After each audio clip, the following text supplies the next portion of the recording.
Pakistan cricket team के साबिक कप्तान शाहिद खान अफरीदी एक बार फिर कप्तानी के ऊपर बोल पड़े हैं और इसके अलावा उनके दामाद शाहीन अफरीदी ने भी एक खुफिया मैसेज दिया है कि आगे क्या होने जा रहा है और उनकी अटेंशन क्या है।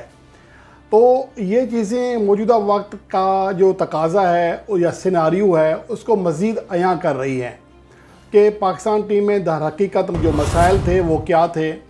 अब शाहिद खान अफरीदी ने इंडिया के T20 वर्ल्ड कप 2024 जीतने के बाद जो बयान दिया है उसमें ये कहा है कि कप्तान का पुरएतमाद होना ज़रूरी है। रोहित शर्मा की तारीफ़ की कि जैसे रोहित शर्मा पुरएतमाद अंदाज में खेलते हैं तो उसी की टीम भी उसी अंदाज में खेलती है कि जैसे कप्तान रिएक्ट करता है वैसे टीम रिएक्ट करना शुरू करती है। ये उनकी जानिब से कहा गया है, लेकिन यहाँ पर ये बात भी है कि यही रोहित शर्मा कैप्टन थे 2022 के T20 वर्ल्ड कप में जब उन्हें सेमीफाइनल में शिकस्त हुई थी और पाकिस्तान टीम फाइनल में पहुँची थी। लेकिन जहाँ पर एतमाद की बात है तो रोहित शर्मा को पता होता है कि अगर वो ना खेल सके तो विराट कोहली उनके साथ है, सूर्य कुमार उनके पास हैं, अक्षर पटेल उनके पास हैं, ऋषभ पंत उनके पास हैं। उनकी एक पता है कि पीछे परफॉर्मर्स बैठे हुए हैं।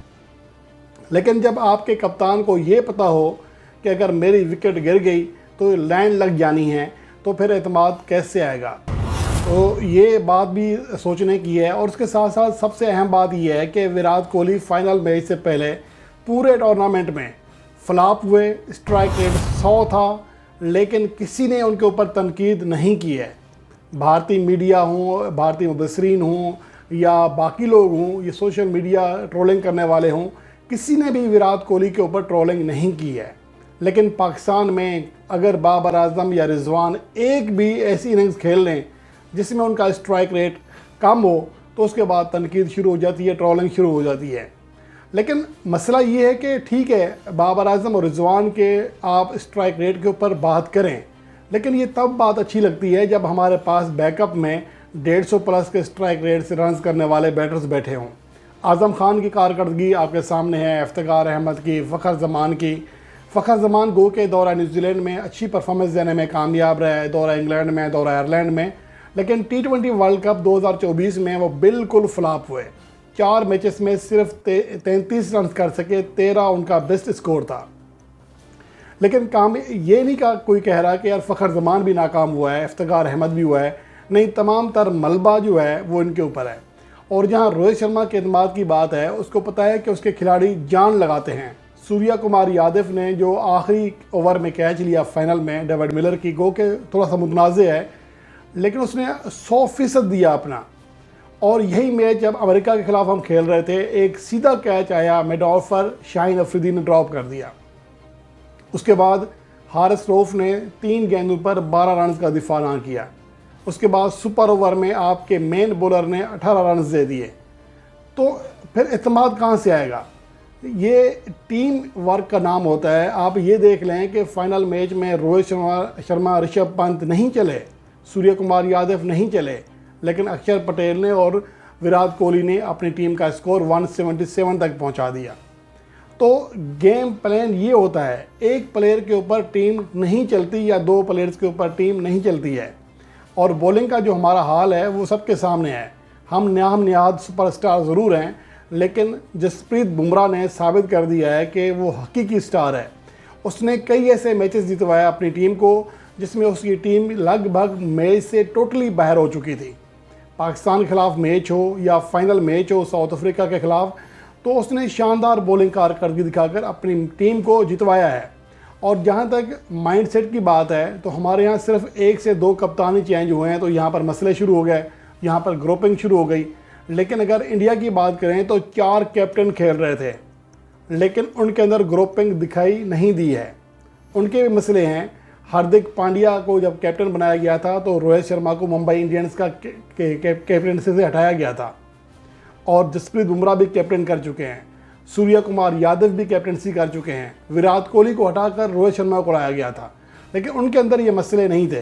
तो ये बात भी सामने रखनी चाहिए, ये बात भी करनी चाहिए। सिर्फ ये नहीं कि रोहित शर्मा का ये एतमाद कमाल का था, सिर्फ एक चीज़ नहीं होती है, यहाँ बहुत सारे फैक्टर्स होते हैं लेकिन बहरहाल सबको पता है कि वहाँ पर भारतीय टीम में किसी का ससुर बैट से बैठकर लॉबिंग नहीं कर रहा होता, किसी का रिश्तेदार टीम में बाहर बैठकर इंतशार नहीं फैला रहा होता।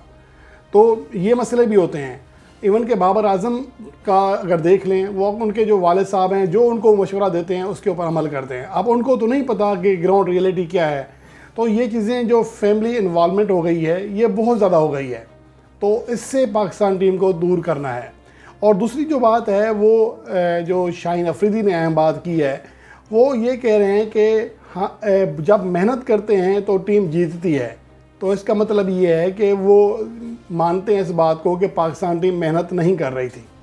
और दूसरी बात जो उनका सबसे अहम सवाल है कि जो टीम प्रोसेस से आती है वो कामयाब होती है। तो प्रोसेस का क्या मतलब है? अब ये बात जो कही है शाहीन अफरीदी ने, ये समझ से बालातर है। प्रोसेस दो, एक तो ये हो सकता है कि उनको लगता है कि कैप्टनसी जिस तरह चेंज हुई है प्रोसेस सही नहीं था, या सबसे अहम नुकता ये है कि मोहम्मद आमिर और इमाद वसीम बग़ैर प्रोसेस के, बग़ैर डोमेस्टिक क्रिकेट खेले पाकिस्तान टीम में आए। क्या उनकी सिलेक्शन गलत थी, उनके ऊपर बात करना चाह रहे हैं? क्योंकि अगर बात की जाए कि शाहीन अफरीदी जब कैप्टन थे और यूएई लीग खेल रहे थे, तो वहाँ पर सबसे ज़्यादा कन्विंस करने की कोशिश मोहम्मद आमिर को शाहीन अफरीदी ने की थी। हत्ता कि बाद में ये बात मानी शाहिद अफरीदी ने कि शाहीन अफरीदी ने ही राज़ी किया था मोहम्मद आमिर को दोबारा खेलने के लिए। अगर ये प्रोसेस गलत था तो फिर वो उनको क्यों कह रहे थे? ये फिर सेम मोहम्मद हफीज़ वाली बात है कि जब वो खिलाड़ी थे कह रहे थे कि मोहम्मद आमिर के साथ नहीं खेल सकते, और जब वो टीम डायरेक्टर बने तो पहले मोहम्मद आमिर के पास गए कि आप आकर हमारी टीम में खेलें, और जब डायरेक्टरशिप से हटे तो मोहम्मद आमिर के सिलेक्शन के ऊपर तनकीद की। तो ये दोगलापन जो है वो मेरे ख्याल में यहाँ भी दिखाया जा रहा है।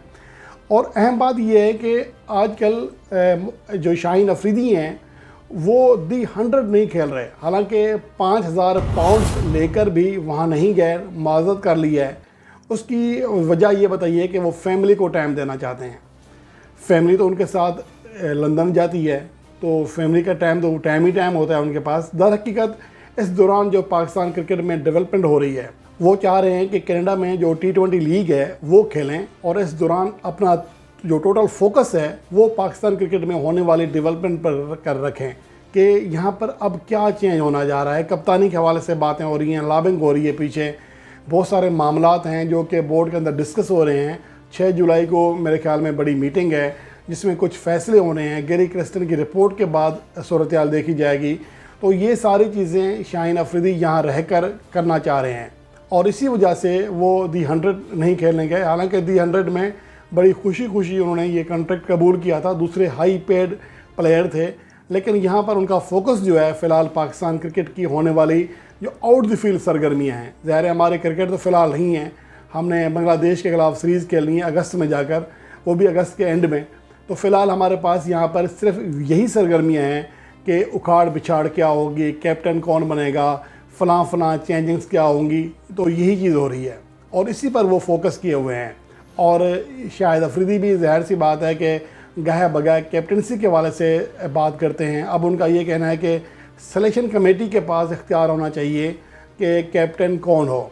हालांकि माजी में ऐसा नहीं होता था, मोहसिन नकवी ने बहरहाल पहली बार ऐसा किया कि कप्तान की तकर्री का जो राइट है वो सिलेक्शन कमेटी को दे दिया था।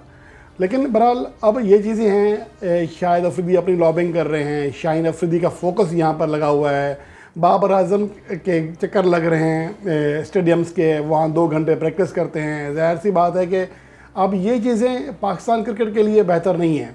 चाहे बाबर आजम लॉबिंग करें, चाहे शाहीन अफरीदी करें, चाहे रिजवान करें या कोई और करे, ये चीज़ें मेरे ख्याल में पाकिस्तान क्रिकेट बोर्ड को इसका मसले का हल निकालना पड़ेगा।